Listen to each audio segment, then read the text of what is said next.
السلام علیکم انکل. وعلیکم السلام بیٹا. انکل آج جو سوال ہے میرا وہ ایک یوں سمجھ لیں کہ تھوڑا سا ایک تلخ سوال ہے، اور شاید میرا سوال بھی لمبا ہو اور تلخ ہو، تو اس کے لیے میں پیش کی معذرت خواہ ہوں آپ سے. پوچھو بیٹا. اور اصل میں سوال جو ہے نا وہ معاشرے میں رائج کچھ چیزوں کے متعلق ہے، اور جو شاید بہت بہت گہرا سوال ہے، میرے اپنے دل میں یہ بہت عرصے سے ہے.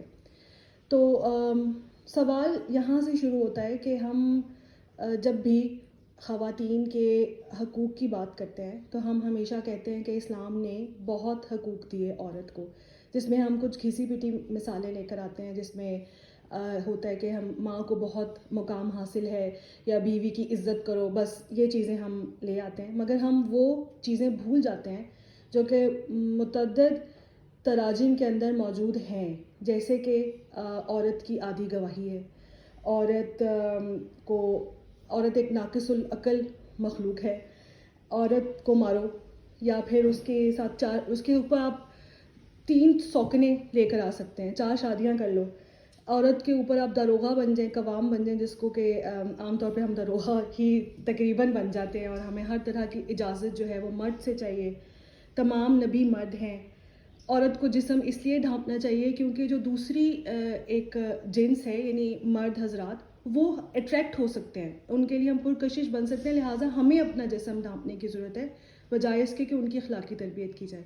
یہ تمام چیزیں وہ لگتی ہیں کہ اس سے محسوس ہوتا ہے کہ عورت جیسے حور کا ایک کانسیپٹ ہے کہ عورت ایک، مجھے محسوس ہوتا ہے کہ عورت ایک استعمال کرنے کی چیز ہے، یا عورت کو کبھی ایک ریوارڈ کے طور پر دیا جائے گا کسی. تو مجھے کبھی محسوس نہیں ہوا کہ اسلام نے عورت کو ایکول رائٹس دیے ہیں.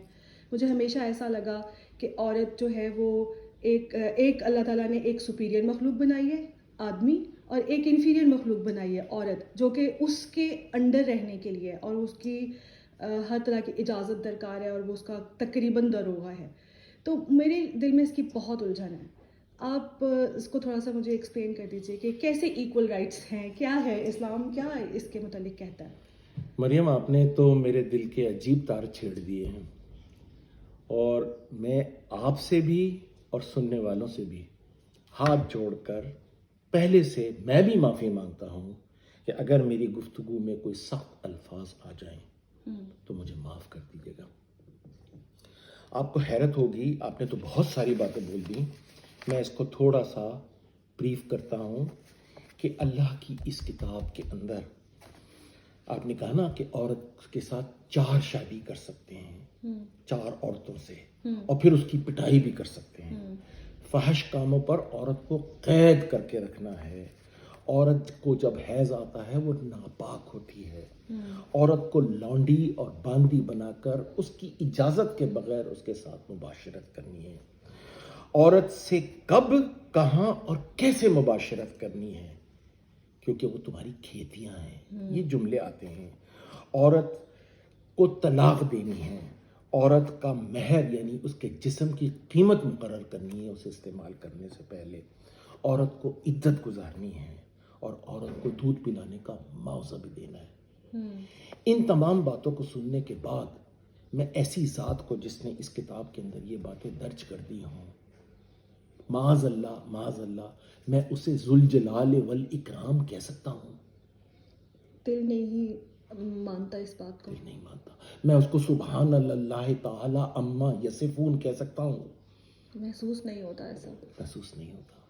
تو یہ کیسی باتیں اس میں داخل کر دی گئی ہیں کہ ایک ہی جنس کو اتنا اونچا مقام اور ایک ہی جنس کی اتنی تذلیل، وہ بھی خالق کائنات کی جانب سے. یہ تمام جھوٹ، افتراء اور دروغ گوئی ہے جو اس کے ترجموں میں داخل کر دی گئی ہے. آج ہم تمام باتوں کو چھوڑ کر، اور ہم ان تمام باتوں کے اوپر ضرور گفتگو کریں گے مریم، لیکن آج آپ کو میں ایک چھوٹی سی بات بتاتا ہوں. بڑی عام بات ہے، عورت کی آدھی گواہی ہے. 2 عورتیں ملیں گی تو ایک گواہی بنے گی. ایک مرد ہوگا تو اس کی گواہی ایک مانی جائے گی. کتنی ہی گھٹیا بات اور غلط بات ہے. اب یہ ہوا کیسے؟ یہ ہوا کیسے ہے کہ وہ جو آیت قرآن مجید کی جس میں انہوں نے یہ ترجمہ کیا ہے، وہاں ایک لفظ آیا ہے، اس لفظ کو انہوں نے کس طرح مس انٹرپریٹ کیا ہے، آئیں پہلے اس کو دیکھتے ہیں. لفظ ہے رجل. رجل کے معنی ہوتے ہیں مین، پرسن، بلوک، فیلو، کوو. آسٹریلیا میں اس کو میٹ کہتے ہیں اور امریکن اس کو ڈیوڈ بولتے ہیں. یہ ہے رجل کے معنی.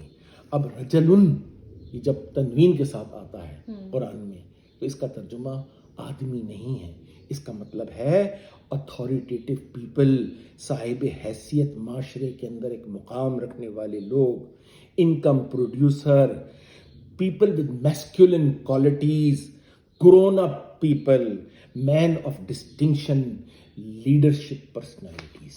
تو رجل عورت بھی ہو سکتی ہے. رجل عورت بھی ہو سکتی ہے، ماشاء اللہ. واہ. رجل عورت بھی ہو سکتی ہے. اب یہ دیکھیے کہ اس کی پلورل ہے رجال یا رجالات، لیکن قرآن نے رجالات نہیں استعمال کیا، رجال استعمال کیا ہے. آئے میں آپ کو 2 آیتیں رجل کی اور 2 آیتیں رجال کی بتاؤں گا جہاں یہ ترجمہ کھل کے سامنے آئے گا.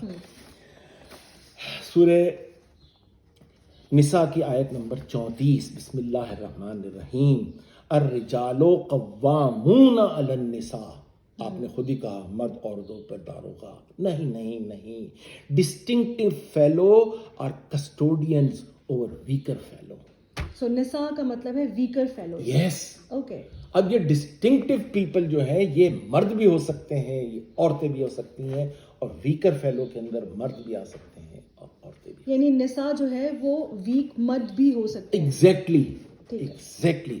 اگر یہ رجل مرد ہے اور نساء عورت ہے تو پھر ذکر و انثی کیا ہے قرآن میں؟ یہ بھی تو لفظ استعمال کیا ہے نا قرآن میں. ذکر مرد، مذکر انثی مؤنث. تو وہ کیا ہے پھر؟ آپ سوچیں. دوسرا ایک لفظ جملہ آتا ہے سورہ یوسف کے اندر 109 آیت، وما ارسلنا من قبلک الا رجالا نوحی الیہم من اہل القری. ترجمہ یہ کر دیتے ہیں کہ مردوں کو ہم نے بھیجا نہیں، آپ سے پیشتر ہم نے ممتاز لوگوں کو ہی وحی دے کر بستیوں والوں کی طرف بھیجا ہے، ڈسٹنکٹیو پیپل لوگوں کو بھیجا ہے. یہ 2 آیتیں ہو گئیں جس میں رجال آیا تھا. اب دیکھیے لفظ رجل. وَجَاءَ مِنْ أَقْصَى الْمَدِينَةِ رَجُلٌ يَسْعَىٰ. یہ سورہ یاسین کی آیت نمبر 20 ہے. شہر کے دور دراز حصے سے ایک ممتاز شخص بڑے جذبے کے ساتھ آ رہا ہے. اور دوسری ایک آیت دیکھیے، یہ ہے 23 کی 38، ان ہوا الا رجل افترا علی اللہ کذبا وما نحن لہ بمؤمنین. بلکہ یہ صاحب حیثیت شخص اللہ کے حوالے سے جھوٹ باندھ رہا ہے، ہم ہرگز اس کی بات نہیں مانیں گے. یہ نوح کے ضمن میں یہ تمام جملے آ رہے ہیں اس صورت کے اندر، جو نوح سے کہہ رہے ہیں کہ یہ تو بڑا صاحب حیثیت ہے لیکن یہ جھوٹ باندھ رہا ہے، یہ ڈسٹنکٹیو پرسن ہے ہمارے معاشرے کا، یہ جھوٹ بول رہا ہے، ہم اس کی ہرگز نہیں مانیں گے. اب آتے ہیں اس آیت کے اوپر. قرآن مجید کی سب سے بڑی آیت یہی آیت ہے جس کو ہم سورہ بقرہ کی 282 کہتے ہیں. وہاں کچھ معاہدہ لکھنے کی بات ہو رہی ہے کہ مرنے سے پہلے اپنی وصیت کو یا اپنے تمام باتوں کو تحریر میں لے آؤ، اور وہاں یہ جملہ میں بیچ میں سے اٹھا کے آپ کو سمجھاؤں گا. یہ ہے جملہ وَاسْتَشْهِدُوا شَهِدَيْنِ مِن رِّجَالِكُمْ فَإِن لَّمْ يَكُونَا رَجُلَيْنِ فَرَجُلٌ وَامْرَأَتَانِ مِمَّا تَرْضَوْنَ عَنِ الشُّهَدَاءِ أَن تَضِلَّ إِحْدَاهُمَا فَتَذَكِّرْ إِحْدَاهُمَا. اب اس کا ترجمہ یہ کرتے ہیں کہ تم میں سے 2 جب بھی کوئی ایسا ہو تو گواہی کے لیے کچھ لوگوں کو بلا لو، ان میں سے 2 مرد ہوں. اگر 2 مرد نہ ملیں تو 1 مرد اور 2 عورتیں بلا لو. بالکل غلط. یہاں بھی لفظ رجلن اور رجلین اور رجالکم وہ لفظ آ رہے ہیں. میں رجال سمجھا چکا ہوں. اب آپ دیکھیے میں اس آیت کا ترجمہ کرتا ہوں اور اس کی ترجمانی کر کے بتاتا ہوں. Call someone as a witness to testify among your men of distinction.